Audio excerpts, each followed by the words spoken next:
What's going on, guys? It's your boy Papa React. Today we're gonna take a break from the world of Tailwind CSS. If you didn't know, I love it. But today we're gonna learn about the fundamentals, CSS versus CSS modules.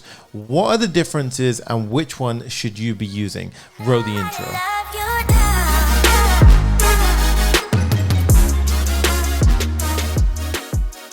Before we get started into the juicy stuff, guys, this video was made possible by our amazing friends over at Skillshare. If you want to go ahead and level up your React skills, make sure you check out my free React Basics class 101. Check this out. Skillshare is an online learning community where millions of people come together to take the next step in their creative journey. The thing I love about Skillshare is that there are no ads. They're always launching new premium classes, and they also recommend really interesting classes. So before you know it, I'm actually no longer watching TV or Netflix. All I do is watch Skillshare while I'm actually eating my food. Most classes are under 60 minutes, so they should be able to fit any schedule, whether you're super busy or you've got a little bit more time on your hands. I've actually gone ahead and dropped the React Basics 101 entire class on Skillshare. The first 1,000 people to use the link in the description are going to get a free month worth of premium Skillshare, and you're going to be able to, with that, access the React Basics which I've uploaded. On top of that, you're going to get access to thousands and thousands of courses available on Skillshare's platform. I've actually been checking out an amazing video editing class at the moment by Ali Abdal, where I was actually able to find out how I could use my iPad to add animated handwriting into my videos to level up my production value. And now I'm making the best use out of my iPad, as well as leveling up my Final Cut production game. So this is just an example of the amazing value that I've got since I've signed up at Skillshare. And if you guys want to go ahead and benefit from this just like I have, then go ahead and remember, the first 1,000 people to go ahead and grab that link are going to get one free month of Skillshare Premium, which means that you can access my React Basics 101 class. It's completely free. You have nothing to lose. And then after that, you can go ahead and continue if you're enjoying what you see on Skillshare. Yo, what is going on, guys? Welcome back to another lesson. And in today's lesson, we're going to be talking about how you can style your components inside of React. Okay, it's going to be the essential to actually making your app look anywhere near half decent. Okay, so the way that we do this inside of React is we like to keep things isolated, and we follow something called the single responsibility principle, whereby we want our components to be responsible for as little as possible, really, and that includes the styling. So we want our styling to be kind of isolated per component, which means that if we update the styling for the product component, then it's only going to be affecting the product styles, and it will impact everything because we've reused that one component in several places. So I'm going to show you two very useful ways that you can do this. The first is going to be using the BEM naming convention. It's the simplest to actually go ahead and implement, and you can do it right now. If you are a bit rusty with the BEM naming convention, make sure you go back a few lessons and have a refresh where we talk about the BEM naming convention. The second one that we're going to talk about is CSS modules, and that is a more modern approach to solving this problem. And I'm going to show you the benefits of why you should slowly transition from BEM into CSS modules, because it's going to protect your code from having your classes override one another. Okay, so with that said, let's go ahead and jump in from where we left off. And if you remember, guys, previously we left off with this example. So let's have a look at what's going on here. So we previously had 3 products that were being rendered on the screen. So we were using this product component, and what was happening is it was rendering out on the screen over this side, and we had the product being rendered once, being rendered twice, and being rendered 3 times. Okay, and we had different props which were being passed to it every time. So you can see we got the name, description, and the price which is being passed to it. This allows the output of the components on the screen, but this doesn't look very nice. Okay, so how do we style our components inside of React? And it's actually very simple. Each component is going to have its own dedicated CSS file. And this is the practice that we follow. So if we're going to hop over to our product.js file, what I'm going to do is I'm going to create a CSS file called product.css. Okay. And then what I'm going to do is I'm going to go ahead and import this inside of our components. So I'm going to say import, and then we provide a direct link. So we say in this current directory, I want to go ahead and import product.css. Okay. Save it. And there you go.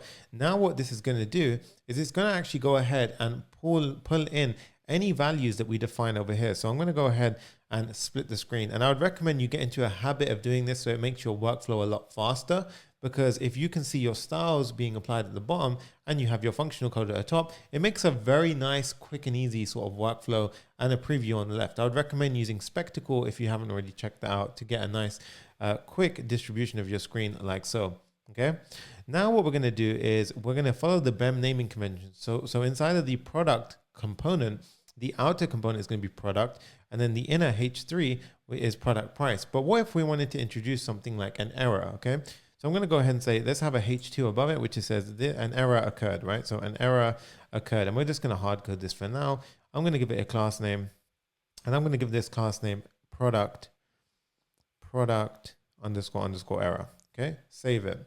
Now what we're going to do is I'm going to go ahead and make it so that the component itself first looks beautiful, and then I want that product error to be red. Okay, so firstly, I'm going to target the product itself. So I'm going to say target the product class. So we use the dot to resemble a class selector. Then what I'm going to say is I'm going to say we should have a padding of 20 pixels. So let's go ahead and give it a padding of 20 pixels, a margin of 15 pixels, and let's go ahead and say it has a border of 1 pixel solid red, just to be extra dramatic. Okay, I'm going to hit save, and now you can see that we already have that beautiful hot reloading inside of React. So you can see it added that nice padding inside, added a smaller margin around it, and then we have this nice red border. And the beautiful part is you only saw me change code in one place, but because we're reusing a component, it's going to apply everywhere, wherever that component is used. So imagine if you used, for example, Amazon, where you have product tiles everywhere throughout that app. You don't want to have to change the code in every single place. You want to change it in one place, and then the component that is used is reused throughout, which means that that style kind of gets passed on throughout the entire application and the change is seen. Now, a benefit to doing this is that if we want to go ahead and target something inside, what we can do is using the BEM naming convention is extremely simple to target things. So here I can target the product underscore error, and I can change the color of the error to be red, and let's give it a bold font weight. So we're going to go ahead and say font weight of bolder. So we're going to say it's the boldest, and then you should see that it's actually turned to a bold red, which is awesome. Okay, now I want to talk about something that could happen, right? So what if we gave the class name something like this? Okay, so just error without the BEM naming convention. Now what would happen is if we had the same H2 inside of our app, right? So imagine we had an error occurred over here. Okay, but what if I wanted the error inside of a product to look a bit different from the error outside of the products, right? So outside. Now, unfortunately, what's going to happen is that if we target the error class like such, it's going to get applied everywhere, right? So if I change this to blue, even though it's inside product.css, because it has the same class name in app.js as well as product.js, we're still going to get hit by that class styling rule, okay? So we need to somewhat protect against this. So the first natural way of protecting against this is using the BEM naming convention, because here we say product underscore error. And now if we do this, product underscore error, you can see it's only going to target that error. Okay, so if I went back and changed this to red, now you can see, okay, perfect. It's only targeting the ones we want and not the outside, because it's only being appended to product underscore error. So if you're going to follow BEM naming convention, then great, you can do that. But what if we want to protect it against these sort of smaller mistakes? How do we go ahead and do that? Well, what we can do is actually go ahead and introduce something called CSS modules. Now, CSS modules work slightly different, and they're more of a modern approach because they fix an issue exactly like this. So I'm going to go back to reverting this to error. And then here, I'm going to go ahead and change this to error like such. So now, as we saw before, everywhere is going to get targeted by this, okay? So what we're going to do now is I'm going to go ahead and add in. So I'm going to modify the file name, product.css file name, to product.module.css. Right, so this is something called CSS modules, and what it essentially does, the goal here is to protect overlapping class names. So even if we had error in one file and it was used in another file, they shouldn't overlap. They should be isolated inside their own components. This is what modules allows us to do. So inside of product.module, I'm going to go, and I remember I need to actually go ahead and change my import statement. So now I need to say import styles from, and then here I'll say product.module.css. Right now, the way that we actually go ahead and grab this now is slightly different. So where we had our previous code where we said product and error, Now what we do is we simply go ahead and change some JSX here and we say styles dot product, because we're going to target this. And here we say styles dot error, right? And it's more of an object oriented approach. So we actually import the default import, which is going to import these selectors. And then all we do is we say the styles from that file import product and the styles from that import error. And we can do the same for the price. So here, if we wanted to go ahead and say styles.price and save. Now what we can do here is we can say price, and the price we maybe could say the color is green, and hit the save button, and you might need to refresh. And now you can see that the green stars have been applied. And what is amazing about this approach, guys, is that we still have error being used, but we don't see that change actually occurring outside of this file.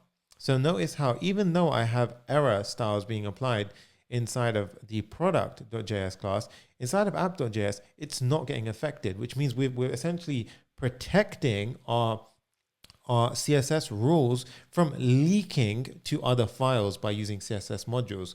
If we want to go ahead and add styles to app.js, what we could then do also is go ahead and say app.module.css, and we can do the exact same principle. Here we can say error, and we can go ahead and say the color of an error here could be perhaps purple. Okay, so just to make it a bit more extreme example so you guys can see, and I'm going to go back to my app.js.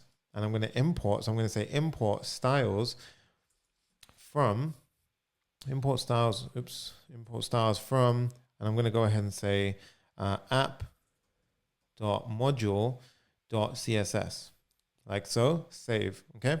And now what we can see here is if I go into my app.module.css, refresh, and hit save, what we should actually see is I need to actually firstly change this to the JSX, so we need to go ahead and say styles.error.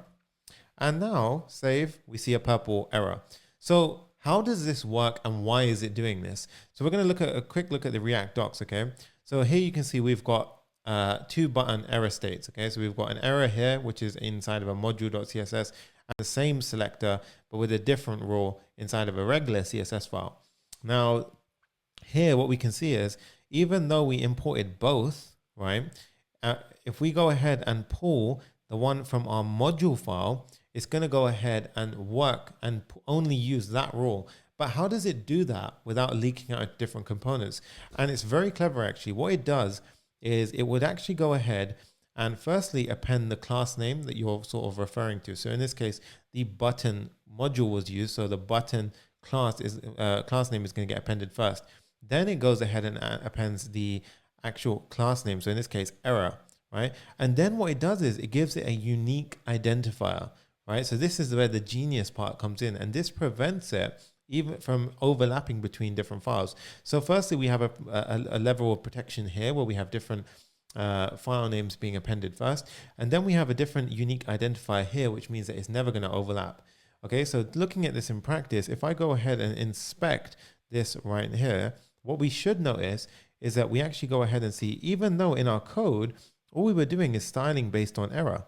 Right? All we did is style based on error, and it was inside of the app CSS file and inside of the product module CSS file. So if I go back here, now we can see it says the product error unique identifier, right? So that's going to separate, and you can notice how each single one, so if I go into this one, it's going to have the same error as this one because it's the same component, right? But notice how the error inside of app.js gets the class name app_error with a unique identifier. Okay, so this is going to protect any overlapping class names which are the same name, right? So it's a very, very powerful feature inside of CSS. Now, there's a top tip that I want to kind of share with you on this, which is what if we, even with this level of protection, what if, Sunny, I want to have the same color being used for errors throughout the app, but I still want the protection that module.css gives us? So CSS actually gives us a really handy tool to do this. And what we can use is something called CSS variables. Okay, so here what I'm going to do is I'm going to go to index.css because this is the highest level, and I want the variables to be accessible throughout the entire application. I can define a variable, and what I'm going to say is for everything inside of this website, I'm going to go ahead and add a variable, and I want to add the variable, and let's go ahead and say error dash color. And this is the syntax for doing CSS variables. So here I can just write CSS variables as a comment. And here I'm going to go ahead and say red. Okay, so the error should be red. So if we go ahead and save this, you might be wondering, okay, so it hasn't worked yet, right? Well, let's go ahead and make it something that is currently not. So just to show you, so if it's blue, all right, now our errors aren't blue yet, right? So nothing's working as we want it yet. But how do we utilize this variable? So what I can do is if I can go into my product module, and where we have the error color, what I can actually go ahead and say is I can say var to say variable. And what I'm going to do is I'm just going to show that code down here. So you can see, remember the error color is the name of the variable. So here I can say the var, and I can pop in the name. And now if I save it, you can see the error states have turned blue because it's using that variable and it's being pulled in inside of product.module.css. And we still have that protection, right? So you notice how it's still different. Now, if I go to app.module.css and I go ahead and change this now to var and I make it the error color, boom, now we have the correct way of implementing it, okay? So now we have the more preferred standardized approach whereby if I want to change my error color, now I can go ahead and change it to red and it gets applied everywhere. But remember, we still have that additional level of protection where overlapping class names aren't going to be a problem, right? Now you might be wondering, yeah, sure, Sunny, but if I stick to BEM, it's not going to break anything inside of my app. Now guys, remember, what if you have your app scales, you now have 10 developers on a team working on the code base, and 7 of the developers follow the BEM naming convention perfectly, but then the other 3, maybe more junior, don't actually follow the naming convention as they should. Now, if we simply had modules, this issue would never exist because it's going to append that unique identifier. But if we don't have modules, we can come into that issue where the class name could overlap into their different class, into a different file or a different component, and you're going to have class names which are going to be acting unexpectedly because your rules are essentially leaking outside of their components. Okay, so I hope that has helped you out with styling your React components. And next lesson, we are actually going to be moving over to talk about component lifecycle methods and how React chooses when and how to re-render components on the website, okay? So we're gonna talk about class-based components and functional components, especially the use effect hook. And we're gonna talk about all of this powerful functionality that it provides by knowing how to mess around with that sort of kind of stuff, right? So with that said, guys, I hope you enjoyed this and I will see you guys in the next lesson. Peace. I know how to love you.